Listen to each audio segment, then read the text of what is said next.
we enjoyed the several days that we spent there. When we got on down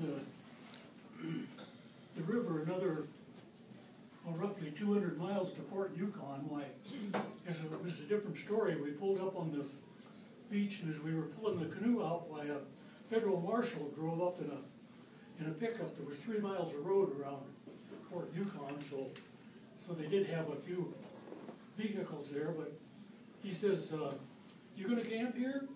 We said, "Yeah, we thought we'd camp up on the bank there."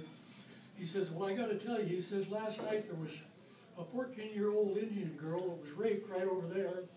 He pointed right over by about where we were going to camp, and he says, "Let me give you some advice. Don't leave your camp alone.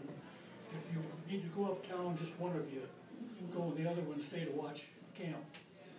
And so we were kind of deciding what to do, and Ruth decided that she was going to walk uptown to get some groceries and a few things we needed. And about that time, why, a BLM pickup drove up, and he said, "Did you guys just come down the river?" And we said, "Yes." And then he wanted to know if we'd ran into 2 German fellas that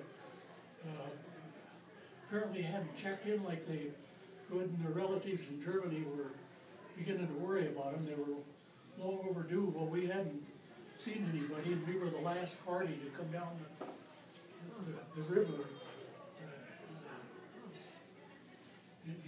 very recently.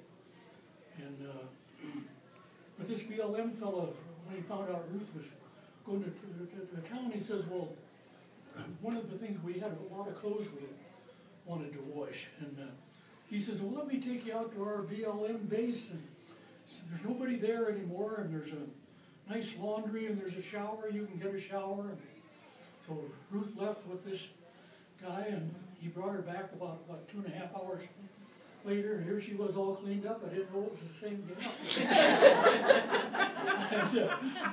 and then he took me up, and I got to take a shower.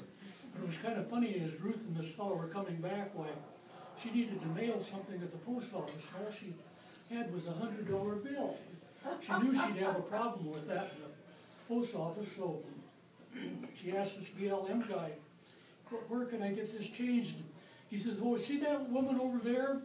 He says, "Just go to her. She's the one that peddles all the dope in town here." So that was Fort Yukon. Oh, well, you tell about Frosty.